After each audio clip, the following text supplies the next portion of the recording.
하나님께서는 하나님이란 존재성을 나타내기 위해 원하셔서 만물을 창조하시고 난 후에 사람을 창조하셔서 그 창조주가 계시다는 것을 알게 했고, 또 선택된 사람들을 통해서 선지자를 통하여 말씀을 전함으로 인해 가지고서 그 말씀을 통해서 하나님이 누구시라는 것을 모두를 알게 하셨습니다. 그런데 전세를 보니까 하나님이 보니까 아무리 말씀만 듣고 이렇게 했어도 모든 피조물 속에서도 하나님이 피조한 창조한 것을 보면서도 인정을 하는데 하나님의 속사정을 아는 사람이 없는 거예요. 하나님이 과연 어떤 속마음을 갖고 어떤 마음을 가지고 우리를 대하시고 이루어 나가시는가를 이걸 잘 모르는 거예요. 그래서 하나님께서 이 간단하게 이걸 가장 쉽게 한번 딱 보자마자 그것을 딱 깨달으시는 법이 무엇인가, 이걸 깨닫고 선정한 것이 바로 언약의 법이에요. 그 언약은 하나에 딱 세워놓고서 그 언약을 세웠을 때 사람들은 그 하나님에 대해서 알지 못해도 그 언약을 보는 그 순간 왜 이 언약을 세웠느냐는 딱 그 순간에 알 수가 있습니다. 그래서 이 언약이라는 것은 하나님의 그 본질을, 속성을 깨닫게 하는 하나의 수단으로 이 언약을 세웠어요. 그러니까 언약은 굉장히 중요하죠. 깨닫지 못하는 우리지만은 우리가 언약을 보면 그렇지, 그때 그랬었지, 그렇게 하신다 그랬지, 이 언약을 보면 쉽게 알 수 있는 것이에요. 그래서 가장 중요한 언약에 대한 표징이 물론 아브라함과의 관계 언약서부터 시작하지만은 그보다도 더 언약의 관계에 대해서 옛 언약과 새 언약에 대한 이 중심이 된 언약을 한 묶음으로 딱 이렇게 해서 가르쳐 주신 사건이 바로 그 시내산에서 돌판을 받는 그런 사건의 언약을 우리가 한번 볼 수가 있습니다. 다시 말해서 이 돌판은 언약에 대한 비유입니다. 하나님께서 세우신 언약인데 이것이 중요한 게 두 번이나 제작이 됐습니다. 두 번이나. 이게 참 신기한 거예요. 왜 그러냐? 첫 번째 것은 하나님께서 직접 제작을 하셨다고 성경에 출애굽기 31장 18절에는 말씀하고 계세요. 여기 보면 여호와께서 시내산 위에서 모세에게 이르시기를 마치신 때에 증거판 둘을 모세에게 주시니 이는 돌판이요 하나님이 친히 쓰신 것이라. 그러니까 하나님이 친히 써서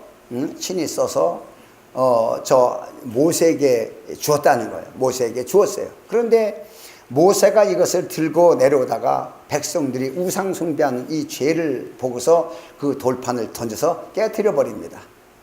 두 번째 돌판에 이제 제작을 하게 되는데 출애굽기 34장 1절의 말씀을 보면은 여호와께서 모세에게 이르시되 너는 돌판 둘을 처음 것과 같이 깎아 만들라.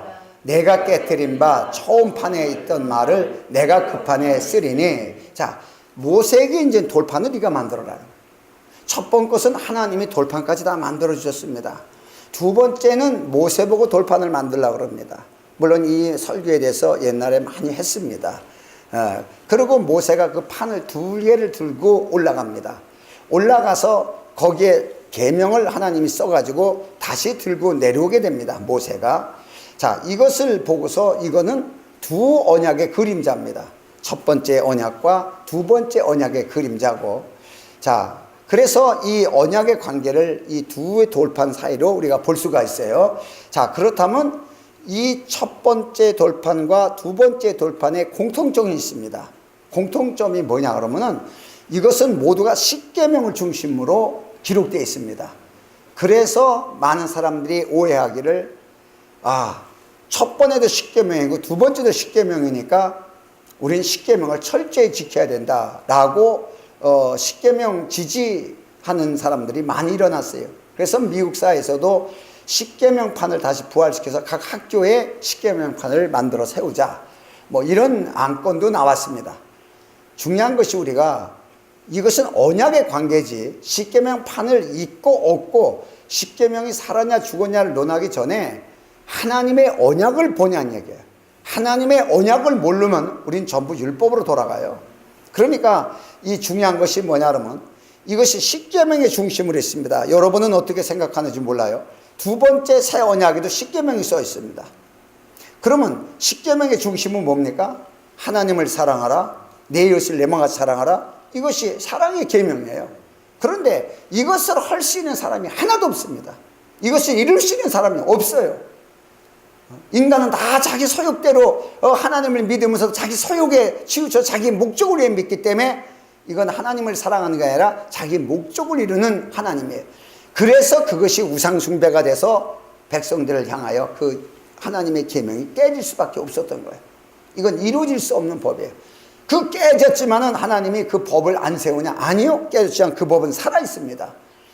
그래서 예수 그리스도를 이 땅에 보내셔서 그 계명을 이루시는 거예요. 십계명을 이루시는 겁니다. 여러분, 지난주에 제가 계명을 이루어야 우리가 받을 수 있는 복이 있다고 계명을 이루신 거예요. 그러니까 중요한 것이 그 십계명판으로 중심으로 옛 언약의 돌판과 새 언약의 두 돌판이 기록되어 있지만 이 적용에 대해서는 완전히 다르다는 거예요. 적용에 대해서. 자, 먼저 그러면은 히브리서 8장 7절의 말씀을 보면은 저 첫 언약이 무음하였더라면 둘째 것을 요구할 일이 없으려니와 이렇게 말씀하셨어요. 다시 말해서 첫 번째 십계명판을 주어서 이 계명이 온전하게 우리가 할 수 있고 그 계명이 온전하게 우리를 만들 수만 있다면은 두 번째 것을, 두 번째 돌판을 만들 이유가 없다 얘기입니다. 두 번째. 그렇다면 이 첫 번째 언약은 흠이 있다는 거예요. 뭔가 부족하다는 겁니다. 이걸 지적했어요. 그러면 첫 언약의 상징인 그 첫 돌판을 결국은 깨져버렸는데, 자, 이 첫 언약의 돌판이 뭐가 무음했냐 그러면은 이 돌판에 대한 이 계명, 십계명을 지키면 복을 받지만 그 중에 하나라도 어기면은 온갖 죄를 다 죄 가운데 머물러야 돼요. 더구나 중요한 것이 이 십계명을 지키다가 죄를 범하면은 회개가 없습니다. 이게 중요한 거예요. 이게 흠이에요. 회개를 할 수가 있는 게 없어요. 회개를 못 합니다. 아, 나 이제 계명을 어겼는데 어떡하나? 회개해야지. 그렇지, 회개해야지. 아니요. 회개하기 위해서는 또 양이나 소를 죽여야 됩니다. 죽여야 돼요. 그러나 그것이 우리의 동물의 피가 우리의 죄를 온전케 하지 못하니라 그랬어요. 이게 흠입니다. 회개가 안 됩니다. 이게 문제가, 이게 흠이 없어요. 그러니까 다시 말해서 회개가 안 되니까 죄를 지었던 자를 다시 살릴 방법이 없는 거예요. 이게 율법의 약점이에요. 죄를 지은 자를 다시 살릴 수 있는 방법이 없는 거예요. 그러나 모세를 통해서 두 번째 돌판을 이제 만들겠습니다. 모세보로 만들었어요. 모세가 백성들 가운데서 돌판을 제작을 합니다. 이 그림을 가만히 보면 말씀이 육신되어 요셉과 마리아의 몸을 통하여 새 언약이신 그리스도가 탄생하는 것이에요. 사람 가운데 오시는 거예요. 하나님에 의해서 보좌에서 내려온 것이 아니고 하늘에서 내려오신 것이 아니고 사람 가운데 오신 거예요. 사람 가운데. 이걸 이제 볼 수가 있어요. 그래서 이걸 가지고서 올라가게 됩니다. 모세가 올라가니까 하나님이 계명을 새깁니다. 거기다가 계명을 새긴 다음에 모세가 다시 들고 내려옵니다. 다시 들고 내려와서 그 계명판을 들고 내려오는데, 자, 여기서 중요한 거예요. 첫 십계명과 두 번째 십계명의 차이가 어떤 차이냐? 첫 십계명은 우리가 죄를 범하면 회개할 수 있는 방법이 없습니다. 돌이킬 수 있는 방법이 없어요. 우리를 살리지 못합니다. 두 번째 십계명을 줬습니다. 이 십계명은 어떤 계명입니까? 바로 이미 이루어진 계명입니다. 예수께서 십계명을 이루신 겁니다. 십계명을 이루었어요. 그러니까 이것은 십계명을 지키라는 계명이 아니고, 자, 첫 번째 옛 언약의 돌파는 십계명을 지켜라. 지키면 복 받는다. 두 번째 주신 십계명은 그리스도가 지켰다. 그리스도가 지켰다 이 이야기입니다. 너희는 믿기만 해라. 그래서 우리가 회개법이 있는 겁니다. 왜? 이미 이루었기 때문에 우리가 혹시 잘못해더라도 또다시 그리스도를 십자가에 못 박을 수 없기 때문에 우리는 고백함으로 죄사함을 받을 수 있어요. 이렇게 새 언약과 옛 언약과 새 언약의 차이가 십계명을 중심으로 하나는 지켜라, 하나는 지켰다. 이 사건이 굉장히 큰 거예요. 그러니까 새 언약의 기본이 뭡니까? 십계명판을 들고 모세가 내려옵니다. 그 백성들이 조금 전까지만 해도 우상숭배고 죄를 범한 사람들이에요. 그런데 십계명판 두 번째 계명판을 들고 내려와서 다시 집어던지지 않습니다. 왜 그렇죠? 그들이 회개했기 때문에요? 그들이 죄를 짓지 않았기 때문에요? 우상숭배를 안 했기 때문에요? 아니요. 하나님이 두 번째 계명판은 어떤 것입니까? 바로 하나님 자신이 그 계명을 이뤘기 때문에 우리들에게 죄를 기억하지 않는 것이에요. 죄를 기억하지 않는 것이에요. 이게 새 언약입니다. 여러분 잘 아셨지만은. 그러면 여기서 또 중요한 거 한 가지가 있습니다. 첫 번째에도 돌판 2개를 써주셨고, 왜 하나를 주지 2개 줬을까? 하나를 쓰면은 무거워가지고 모세가 하나로 들면 무거우니까 양손으로 들라고 그런가? 이렇게 또 문자적으로 이렇게 보는 사람들이 있어요. 아주 중요한 겁니다. 첫 번째 것도 2개고 두 번째 것도 2개를 만들라고, 첫 번과 똑같이 2개를 만들라고 그랬어요. 자, 중요한 것이 여기서 보면 이 두 계명판은 따로 떨어지는 것이 아니라 연결되어 있는 것입니다.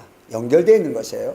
자, 그럼 첫 번째 하나님의 계명은 어떻습니까? 2계명이죠. 첫째 대신 계명인 하나님 사랑, 다음에 대인 계명인 이웃 사랑, 사람 사랑이에요. 이 2개는 떨어질려 떨어져 손의 안팎처럼 연결되어 있는 것이에요. 그러나 분명히 다른 것이에요.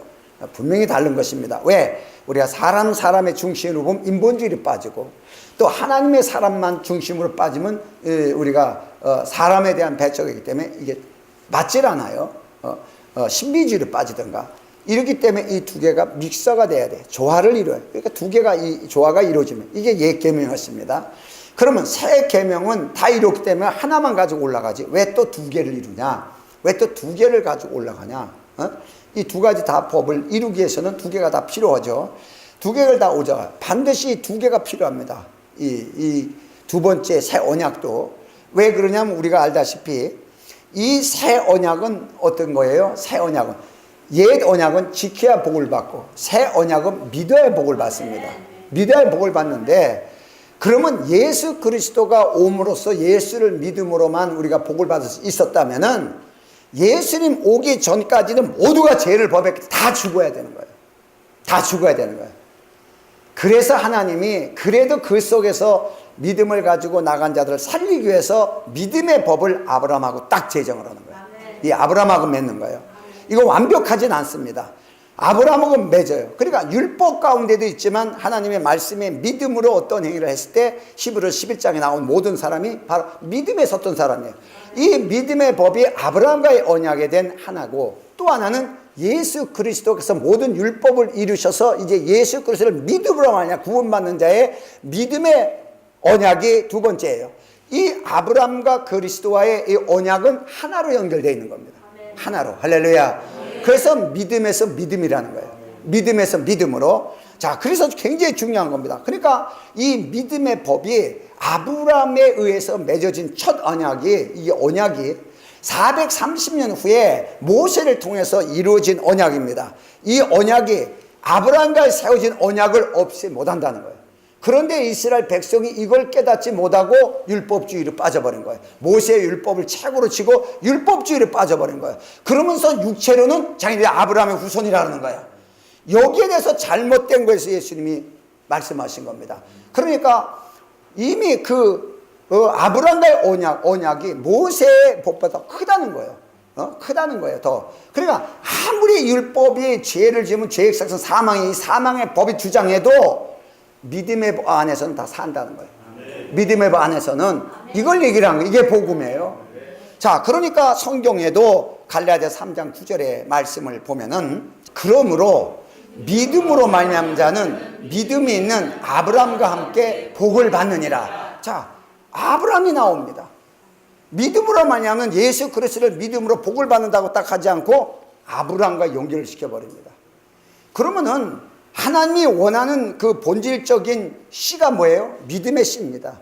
그 믿음의 씨를 아브라함한테 심어가지고 그 믿음의 후손으로 그리스도가 와서 믿음을 완성하십니다. 그래서 모든 자가 믿음으로 말미암아 아브라함의 자손이 되고 아브라함과 같이 복을 받을 수 있고, 자, 그리스도와 함께 왕과 같은 제사장 역할을 할 수가 있는 것이에요. 이걸 완벽하게 이뤄놓으신 거예요. 완벽하게. 이게 새 언약이에요. 이 새 언약. 그러니까 돌판이 두 개, 하나밖에 없으면은, 만약에 하나만 가지고 모세가 올라갔더라면 아브라함서부터 그리스도까지의 암만 믿음을 있어도 다 끝나는 거예요. 그러나 돌판 두 개입니다. 하나는 믿음의 언약이에요. 두 개, 그리스도까지. 자, 이것을 두 개를 가지고 와서 이제 이게 끝을 냅니다. 자, 이걸 우리가 잘 알아야 돼요. 그러니까 이 두 번째 계만이 하나님의 돌판만이 하나님의 궤 안에 들어갔어요. 열왕기상 8장 9절의 이 말씀을 보면은, 자, 궤 안에는 두 돌판 위에 아무것도 없으니, 없어요. 두 돌판에 들어간 게 아무것도 없이, 이것은 이스라엘 자손이 애굽 땅에서 나온 후에 여호와께서 저에게 언약을 세우실 때에 모세가 호렙산에서 그 안에 넣은 것이라. 여기에 권위를 두다 보니까 십계명을 더 강화시켜 버린 거예요. 이건 십계명을 썼지만은 십계명을 지키라는 것이 아니라 이미 십계명을 지켰다는 것이에요. 그 십계명을 지킨 그들을 믿으라는 것이에요. 아브라함은 십계명을 지킬 것을 믿었고, 그리스도 이후에 우리들은 이미 이루어진 것을 믿는 것이에요. 할렐루야. 이걸 모르는 거예요, 이스라엘 백성이. 우리도 모르면은 계속 십계명을 강화시키고 교회에다가도 십계명판을 세워놓은 사람이 있습니다. 주보에도 십계명을 적어놓고서 지켜야 된다고 얘기하는 사람이 있습니다. 만약에 우리가 그것을 지킬 수만 있다면은 예수가 오실 필요가 없어요. 지킬 수만 있다면. 그러나 처음부터 그 법은 흠이 있는 법이요, 우리를 온전케 할 수 있는 법이 아니요, 우리 구원시킬 수 있는 법이 아닙니다. 그래서 새 법의 언약이신 그리스도가 우리 안에 오셔서, 그리스도가 그 율법을 모두 이름으로 말미암아 우리는 믿음으로 율법을 이룬 자가 되는 거예요. 믿음으로. 그래서 그리스도의 속성을 통해서 하나님의 율법의 핵심인 사랑이 표현되는 거예요. 그래서 이웃을 사랑하는 온 율법을 이루느니라, 이렇게 말씀하셨고, 그리스도를 믿는 것, 믿음 하나로만이 우리가 아브라함의 자손처럼 아브라함과 더불어 복을 받을 수 있는 이 길을 믿음 하나로 복을 받게 만드는 거예요. 예수를 믿는 이 믿음 하나로 이미 복을 다 받게끔 만드는 거예요. 할렐루야. 이걸 우리가 알아야 됩니다. 이것을. 그러니까 우리가 실상적으로 첫 언약, 율법, 구약, 이거는 구약 성경 39권을 갖다 이렇게 통째로 보고 있지만은 사실은 그 안에 믿음의 사람들이 굉장히 많습니다. 이것이 히브리 11장에 기록된 사람들인데, 정확하게 율법에 대한 것을, 첫 언약을 어디서 보냐 그러면은 모세로부터 봐야 됩니다. 왜? 아브라함과의 언약은 믿음의 언약입니다. 믿음으로 말미암아 의뢰는 믿음의 언약이에요. 그러나 율법의 언약은 출애굽기 19장에서 제정된 모세에 의해서 내려온 그 십계명에 의해서 어디까지 오냐 그러면은 신약시대에 예수 그리스도의 십자가까지가 율법이에요.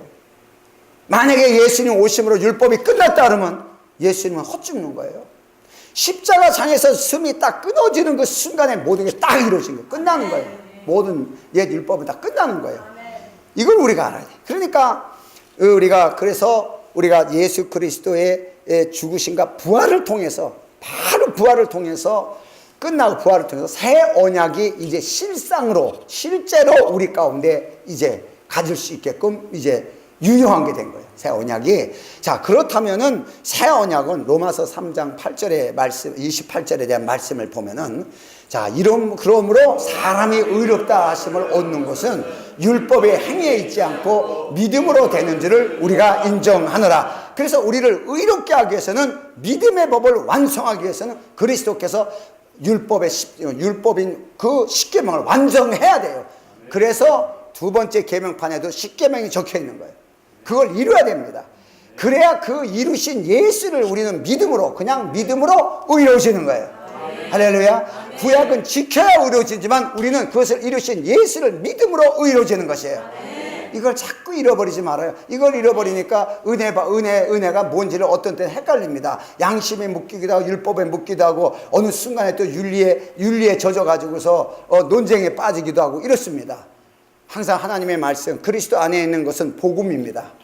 이미 이루셨다는 사실을 우리에게 인지시켜 주는 것이에요. 자, 그러니까 성경에도 이 말씀을 보면은 그 새 언약, 이것은 믿음에서 믿음으로 오는 계명이에요. 믿음에서 믿음으로. 그러니까 우리가 항상 믿음을 강조해도 그것은 틀리질 않는데 문제는 뭐냐? 뭘 믿냐 이게.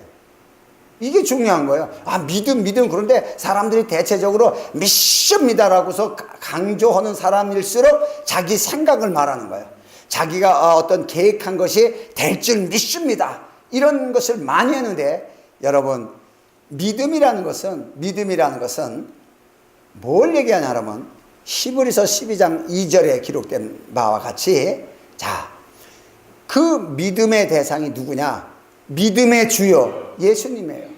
믿음의 주요 누굴 믿어? 예수를 믿는데 그 예수가 또 온전케 하시는 이인 예수를 바라보자. 저는 그 앞에서 있는 즐거움을 위하여 십자가에 참사 부끄러움을 개의치 아니하시더니 하나님 보좌 우편에 앉으셨느니라. 자, 그러면은 우리의 믿음이라는 것은 뭐냐? 우리의 믿음이 그리스도를 믿는 건데 그리스도께서 모든 걸 다 이루시고 하나님 우편에 앉아 계시다 이렇게 말씀하셔서, 다시 말해서 믿음은 언약을 이미 완성됐다는 사실을 믿음으로 끝나는 것이 아니고 그 믿음은 하나님이 보좌 우편에, 다시 말해서 예수 그리스도가 보좌에 앉으신 것처럼 왕의 권위가 있어요. 믿음에는 왕의 권위가 있기 때문에 왕은 무엇인지 가져오라고 가질 수 있는 권리가 있습니다. 가질 수 있는 권리가 있어요. 그러니까 어떤 분이 그런 말씀했어요. 구하라, 내게 와서 구하라. 이 구하라는 뜻은 가져가라 이런 뜻하고 같다 이렇게 누군가가 얘기했어요. 왜? 이미 구하라는 것은 권리, 이미 되어져 있는 것을 가서 가져가라. 되어 있는 것을 가져가라는 거야. 없는 것을 구하라는 게 아니라 이미 되어 있는 것을 와서 가져가라. 이런 뜻이라는데 나도 그 말에 확신이 가요. 왜? 이게 새 언약의 완성이기 때문에 그리스도 안에서. 그러니까 어떻게 누가 가져가요? 왕만. 왕의 권위가 있는 자만이 그 모든 것을 차지할 수 있어요. 왕만이 백성들한테 뭘 요구할 수 있고 왕만이 어떤 법을 제정해서 할 수가 있고 그 왕의 권한이 있다는 거예요. 믿음에는. 그래서 믿음만이 왕의 권한이 있기 때문에 세상 임금을 내쫓을 수 있는 권리도 거기서 오는 거예요. 믿음에서. 할렐루야. 네. 그래서 믿음으로만 우리가 세상을 이기는 것이라고 이렇게 말씀하신 거예요. 자, 그러면은 또 우리가 중요한 것이 이제 그렇다면은 새 언약은 다 일어났습니다. 이제 중요한 겁니다. 새 언약은 다 완성되고 다 일어났어요. 자, 그런데 누구 말대로 그런데 말입니다. 이게 나와요. 이 새 언약을 누구나 알 수가 없다는 사실이에요. 다 일어났습니다. 예수님. 다시 말해서 우리가 그 성경을 보면은 성경을 봐요. 목사끼리도 성경을 똑같이 보면서도 엉뚱한 데로 초점을 맞춰서 말씀을 전하는 사람이 있어요. 그건 말이지 말씀이 아닙니다. 말을 전하는 거예요. 자기 생각을 전하는 거죠. 또 자기 필요한 부분을 또 채취해가지고 자기 생각을 반영시키는 거예요. 이런 건 말씀이 아닙니다. 이 온전하게 성경에 기록된 그대로를 가감하지 말고 전할 수 있어야 되는데 우리는 사실 설교자의 실수가 많이 가감을 하게 됩니다. 그래서 어제도 내가 모임에서도 얘기할 때 위대한 사기꾼은 성도가 아니라 목사들이다, 네, 이런 표현을 했습니다. 왜? 자기도 모르게 감정이 격해지거나 어떤 데 붕 떠버리면은 이걸 가감시키고 있는 거예요. 그렇게 되면 성경에 기록된 모든 저주를 받는다고 기록되어 있는데도 불구하고 자기는 그거하고 상관없는 거예요. 율법하고 상관이 없는 거예요.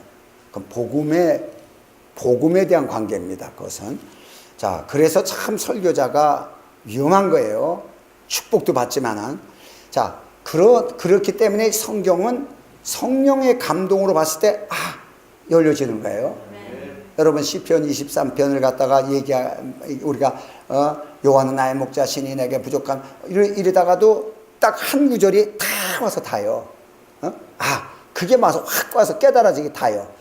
여러분 이 성경이요, 성령의 감동이 비침인데 성령의 빛으로 비침같이 이 보여질 때 우리가 이 달콤한 맛, 뭔가 이 박하사탕 먹은 것처럼 이 안이 환하게 느껴지면서 부족함이 없는, 너무 좋다, 너무 부족함이 없는, 이게 팍 와서 닿아요. 이게 평강이거든요. 이게 하나님의 계시로 된다는 얘기예요. 이게 하나님의 계시. 그러니까 아무나 읽어도 하나님의 계시가 없으면 그리고 새 언약이라는 것이 성경에 다 써 있어요. 새 언약, 예언약 다 써 있습니다. 그러니까 우리가 일률적으로 39권은 구약이고 그냥 문자적으로 신약 27권은 뭐 신약이고 뭐 이렇게 얘기를 하는 거예요. 이건 문자적입니다. 이 새 언약도 하나님의 계시가 있어야 볼 수 있습니다. 하나님의 계시, 하나님의 비춤이라 그래요. 하나님의 비춤이라고 표현하고 요한일서에는 하나님의 기름 부음이라고 얘기합니다. 하나님의 기름 부음으로 너희가 모든 것을 알 수 있나니라고 말씀하셨어요. 그러니까 하나님의 기름 부음, 성령의 감동, 감화 이런 뜻이에요. 같은 겁니다. 자, 이렇게 돼야 우리가 언약을 알 수 있는 거예요. 왜냐? 에베소서 1장 17절의 말씀을 보면은 자, 우리 주 예수 그리스도의 하나님 영광의 아버지께서 지혜와 계시의 정신을 너에게 주사 하나님을 알게 하시고 너의 마음의 눈을 밝히사 그의 부르심의 소망이 무엇이며 성도 안에서 그 기업의 영광의 풍성이 무엇이며 아멘. 자, 계시의 정신이라는데 계시의 영입니다. 이 원문은 영입니다. 정신이 영인데 하나님이 우리 영 안에 우리의 영, 이 영은 소문자 써 있습니다. 사람의 영입니다. 성령이 아니고 하나님이 우리 영 안에 계시해야 됩니다. 우리 영 안에 그리스도 하나님, 그리스도 예수 그리스도의 이루신 모든 새 언약의 성취하심을 우리 안에 계시돼야 된다. 깨달아져야 우리가 그래서 마음의 눈이 열려지면서 그것을 듣는 걸로 아는 게 아니라 확실하게 보는 거예요. 아, 딱 잡으면은 아, 내 거네. 아, 여기 있네. 잡으면 되듯이 딱 끄집어내듯이 구하라는 것은 딱 움켜잡으라 이런 뜻이에요. 막 멀리 있는 거 주시옵소서 이게 아니라 구하라는 것은 아, 이거네. 그런 직접적인 관계를 가지고 있어요. 직접적인 관계. 거리상이 없습니다.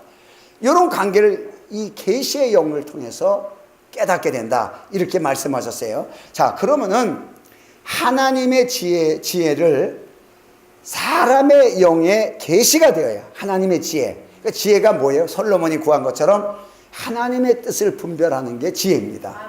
네? 지혜예요. 그러니까 그 하나님이 그 지혜와 계시의 정신, 다시 말해서 지혜를 알 수 있는 계시가 우리 영 안에 들어와야 하나님의 뜻을 알 수 있다는 것입니다. 하나님의 뜻을. 자, 그런 거에 대해서 우리가 다시 보면은 그래야 마음이 문이 열려요. 마음에 눌려서 보게 됩니다. 그러니까 욥의 고백이 나오는 거예요.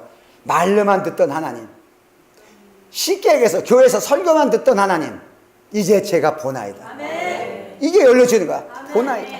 참, 이게 그 하나님의 역사를 내 눈으로 확인하고 봤을 때 그 안에 우리의 환경은 창조의 역사, 창세기 1장에는 이 흑암이 깊은 곳에 있었을 때 말씀이 있으라니까 있으면서 빛이 있으라 할 때 이 창조의 역사보다 더 큰 역사가 우리 안에서 일어나는 거죠. 일어나면서 표현되는 거예요. 이게 바로 생수입니다. 이게 사마리아인한테 얘기한 거야.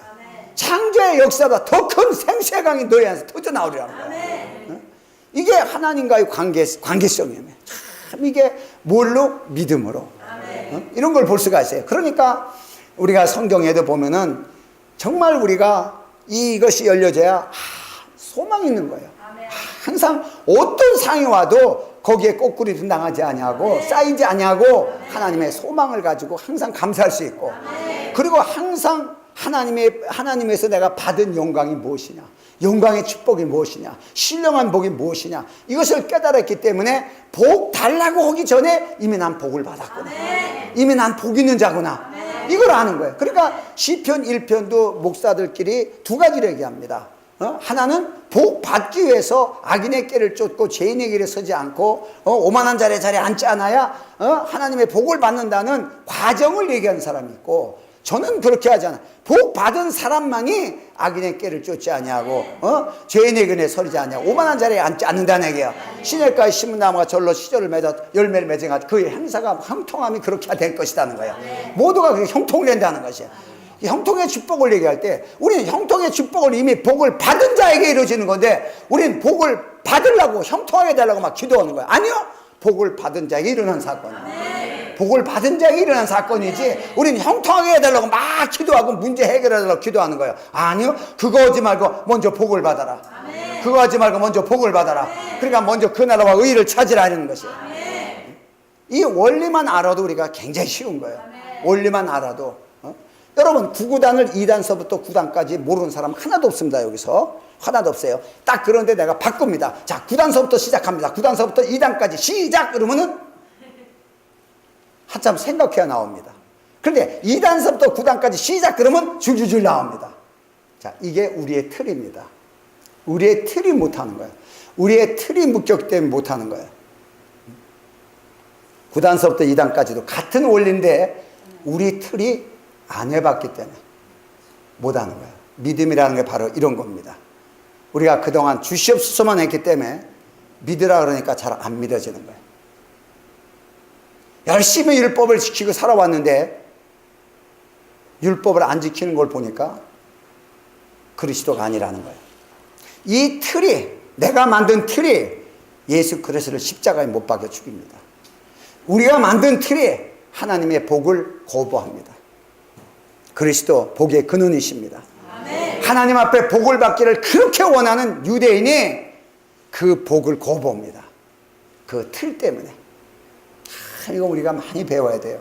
그래서 우리가 말씀 앞에서 전인격이 내려져라. 아멘. 우리의 전인격이 내려놔라. 내려놓으라는 거. 이걸 겸손이라 그래요. 전인격을 내려놓고 말씀이 우리를 지배하게끔 내 자신을 내려놓으라는 거예요. 그러니까 베드로의 말이 항상 생각나는 거죠. 내가 밤이 새도록 그물을 던졌으나 했다는 거야. 내가 밤이 새도록 내가 어부입니다. 어부에 아주 내가 베테랑입니다. 내가 속속들이 다 뒤져보고 다 압니다. 알지만 말씀에 의지하여 내려놓는다는 거예요. 자기가 내려놓는 거예요. 말씀에다 내가 그물을 내리이다. 여기서 하나님이 그것을 보고, 그게 회개입니다. 그것을 보고 그물에 고기가 잡히게 만듭니다. 고기는 언제든지 있습니다. 그런데 우리의 틀이 있을 때는 못 잡습니다. 그리스도의 믿음 안에서 그것은 얻을 수가 있습니다. 이게 믿음의 법이에요. 자, 그러면은 누가 또 계시를 받을 수 있냐? 이게 또 중요해요. 새 언약도 계시를 받은 사람이 그것을 알 수가 있는데, 그러면 누가 계시를 받을 수 있느냐? 또 이것도 이제 성경에 기록되어 있습니다. 자, 시편 25편 14절의 말씀을 보면은 여호와의 친밀함이 경외하는 자에게 있으며 그 언약을 저에게 보이시리라. 아멘. 아멘. 하나님을 아주 가깝게, 가장 근접한 자리에서, 가장 내니까 하듯이 말하는 것처럼 가장 근접한 자리에서, 예수님 앞에 기대고 얘기하는 것처럼 가장 가까운 자에서 그래도 버릇없는 게 아니고 최고로 경외하는 거예요. 이 경외라는 것은 무엇이냐 그러면은 가장 높이는 거예요. 가장 높이는 거. 그러니까 혹시 내가 이렇게 손 만져본데, 아유, 내가 이게 여기에 혹시 때가 균이 묻어가지고 거기에 옮기지는 않을까? 또 내가 가까이 가면 혹시 내가 안 좋은 게 이렇게 옮지는 않을까? 이렇게 조심스럽게 이걸 경외라 그래요. 이런 경외하는 자에게 언약을 저에게 보이시리라. 언약을 보이시리라. 이렇게 말씀하셨어요. 그러니까 참 이 말씀을 우리가 보면은 보인다는 것이 뭐냐? 다시 한번 또 얘기하면은 보인다는 것은 그 약속의 언약을 실제로 너를 갖게 하겠다는 거예요. 실제로. 아, 이런 냉장고가 있었습니다. 이런 냉장고, 이런 것이 사면은 굉장히 좋습니다. 그런데 어느 날 갑자기 냉장고를 가져왔어. 자, 이게 전에 제가 얘기했던 냉장고입니다. 이거 한번 보십시오. 보십시오. 보십시오. 여기서 냉장고를 직접 손으로 문을 열고 두드려 보면서 볼 수 있는 것을 친밀한 거예요. 주님과 함께. 그러면서 냉장고 너무 좋다 이거. 너무 좋다. 이거 사야 되겠다. 그래서 집 안으로 드리는 거예요. 이걸 경외하는 거예요. 모셔드리는 거예요. 예수님을. 이런 관계예요. 그러니까 드리면서 그 다음부터 냉장고 마음대로 쓸 수 있잖아요. 이런 거예요. 그러니까 그 하나님이 저에게 보이시라는 것은 소유권적인, 가질 수 있게 하시겠다. 그 언약에 대한 모두 이뤄놓은 걸 경외하는 자에게 갖도록 하겠다. 이렇게 간단하게 얘기하면 그것을 소유할 수 있도록 내가 하겠다는, 이게 약속입니다. 아멘. 아멘. 자, 그러니까 우리가 봐요. 정말 하나님을 경외한 자가 어떤 상황을 가졌는지 요까지 이렇게 얘기하니까 여러분 아멘하고 좋아합니다. 그러나 우리가 평소에 과연 그러냐?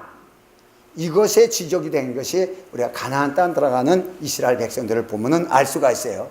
자, 하나님의 언약을 눈으로 본 사람이 있고 언약을 들은 사람이 있습니다. 똑같이 가나안 땅을 적각거린 가나안 땅을 주겠다고 말씀하셨습니다. 그런데 그 언약을 본 자는 갈렙과 여호수아밖에 없었습니다. 이게 이 언약을 본 자는, 나머지는 언약을 들었습니다. 이게 차이가 굉장히 다릅니다. 그러면은 갈렙과 여호수아는 민수기 14장 9절의 말씀을 보면은, 자, 오직 여호와를 거역지 말라, 또 그 땅 백성을 두려워하지 말라, 그들은 우리의 밥이라. 우리의 밥이라는 거예요. 그들의 보호자는 그들에게서 떠났고 여호와는 우리와 함께 하시느니라. 그를 두려워하지 말라. 자, 이미 하나님은 그 땅을 준 거를 이미 봤어요. 가졌어요. 이 사람은 그 땅을 가지려고 온 게 아니라 이미 하나님이 우리에게 줬다는 거예요. 우리의 밥이란, 이제 퍼먹기만 하면 되는 거야. 내가 가서 밟으면 내 거예요. 들어가면 다 내 거예요. 하나님이 집을 지어놔서 나에게 줬어요. 열쇠도 들어가라, 너희 집이니까. 아멘. 들어가면 되는 거예요. 그러나 나머지 사람, 저 집에 어떻게 들어가? 철문 아니야? 철문 저거. 아니, 철문을 왜 닫아놓은 거야? 저거 어떻게 열고 들어가라고 우리 보러. 이렇게 보고 있는 거예요. 집주인 없다는 거예요. 떠났다는 거예요. 거기에 날 주기 위해서. 이게 믿음의 눈이에요. 이것을 언약을 본 자예요. 언약을 보이게 하는 자예요. 이 갈렙과 여호수아는 하나님을 철저히 경외한 자입니다. 믿음을 잃지 않은 자예요. 하나님이 그에게 언약을 보이셨어요. 언약을 본 자는 어떤 상황에 와서도 실제를 이룹니다. 그러나 언약을 들은 사람은 못 들어간다고 말하죠. 현실에 적용받습니다. 여러분, 설교가 뭐냐? 하나님의 언약을 얘기를 하는 게 설교입니다. 그럼 여러분이 환경 속에 이러자는 세상의 이치를 믿는 것이 아니라 하나님의 약속된 언약을 그대로 성취하시고 다 이뤘다는 사실을 믿는 것인데, 그 사실을 믿으면 우리의 생각과 세상의 이치는 전혀 상관이 없는 거예요. 가나안 땅이 세고 뭐 족속들이 거인이고 뭐고 전혀 상관이 없는 것이에요. 왜? 이미 하나님의 언약이 우선이기 때문에. 이걸 우리가 가슴에 새겨야 돼요. 가슴에 새겨야 되고 알아야 됩니다. 자, 그래서 언약을 보이시리라. 본 자는 소유하고 얻을 수 있는 주권적인 주인의 주권을 가지고 있는 것이에요. 그러면 어떤 자가 또 계시를 못 받느냐? 이게 중요한 거예요. 하나님의 계시에서 일어나는 건데, 그럼 누가 계시를 못 받냐?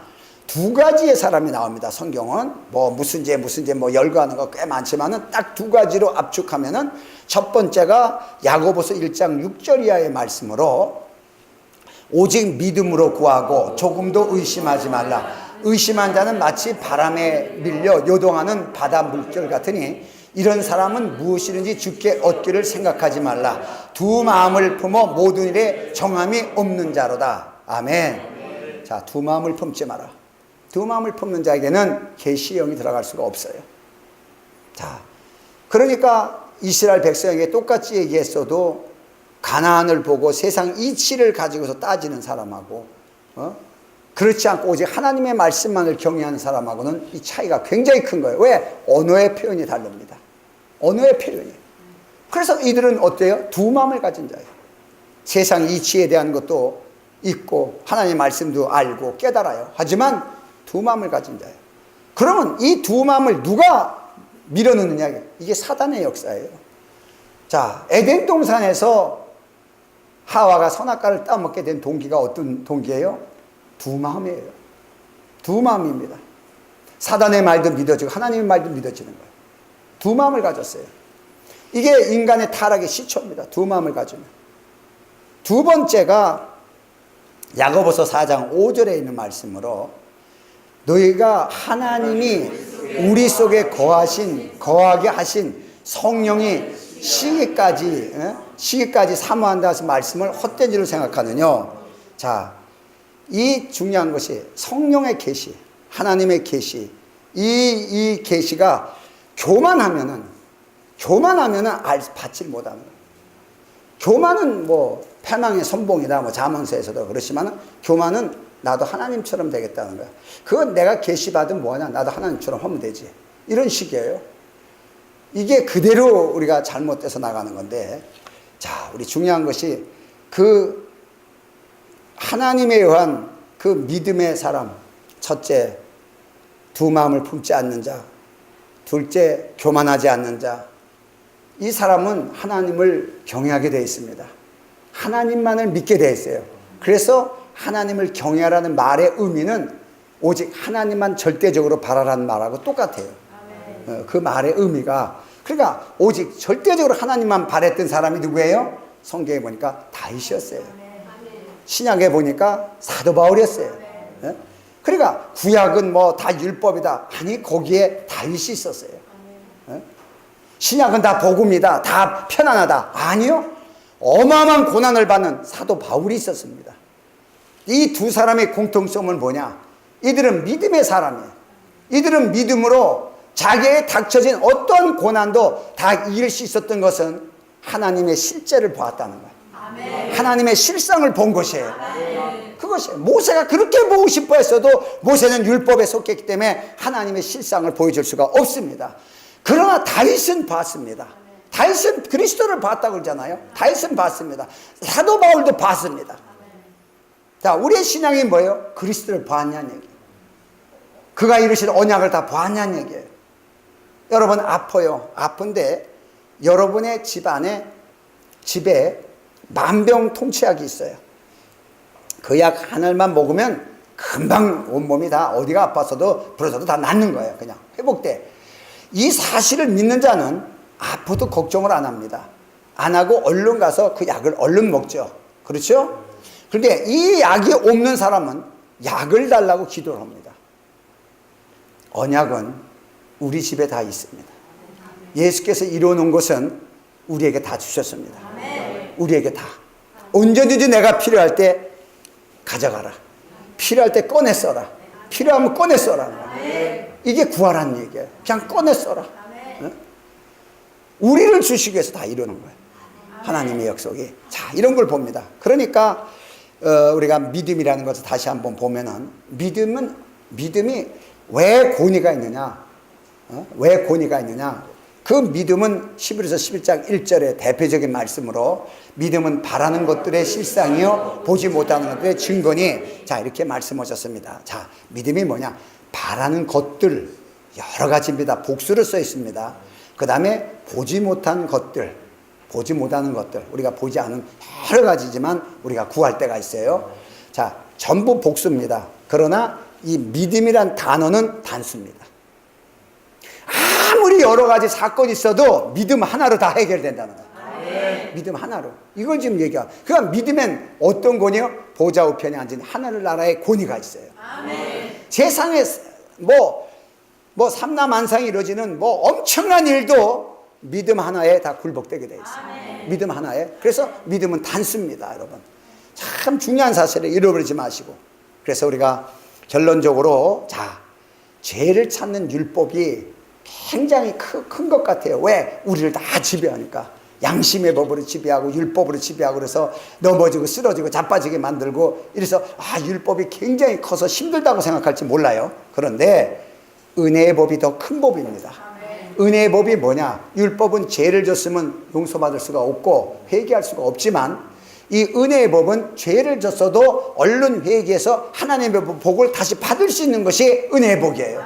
이걸 은혜라 그런 거예요. 그래서 다시 회개하고 하나님의 복을 계속 받을 수가 있는 거예요. 계속. 그렇기 때문에 이 법이 아브람과에 벌써 모세가 430년 전에 아브람과에 맺어진 법이기 때문에 430년 후에 맺어진 모세 율법이 이 믿음의 법을 무효화시키지 못한다는 것이에요.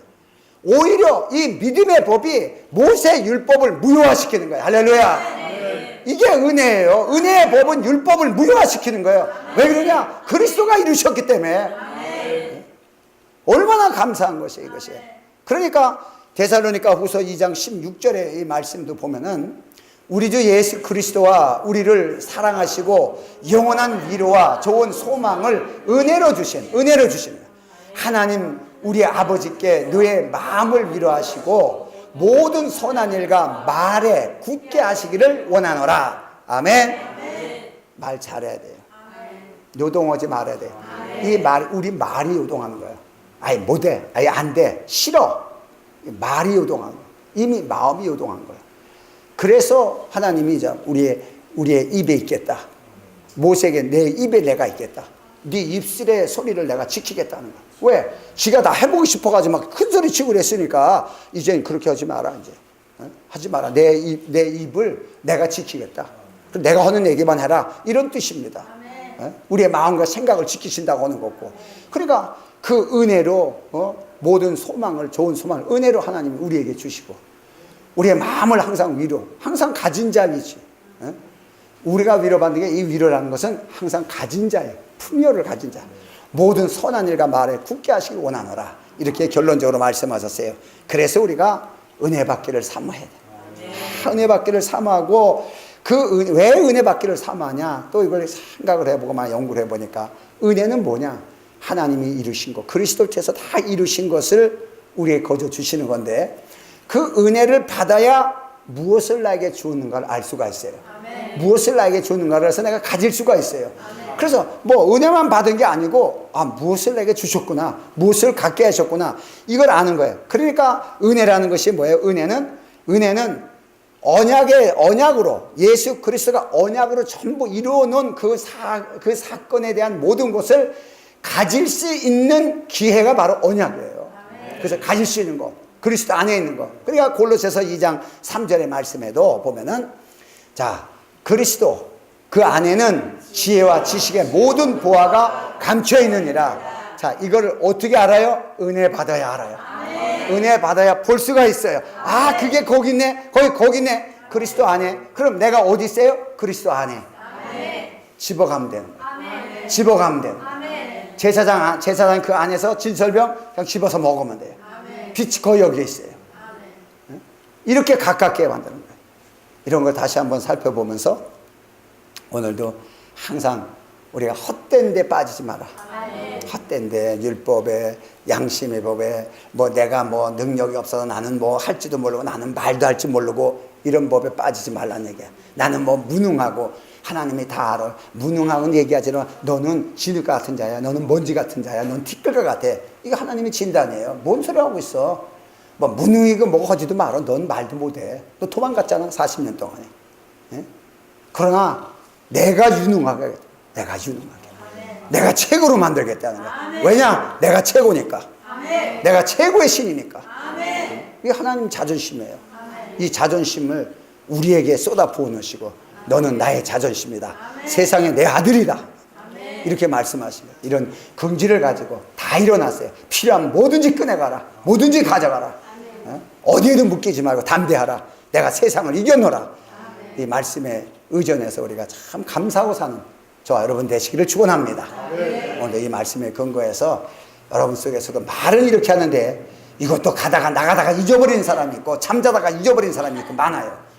이게 안에 새겨져서 이 씨가 자라서 나무와 같이 되도록 이 말씀이 자라고, 또 되새김하면서 우리가 또 누릴 수 있는 이런 삶을 살도록 역사해달라고 다 같이 통성으로 기도합니다.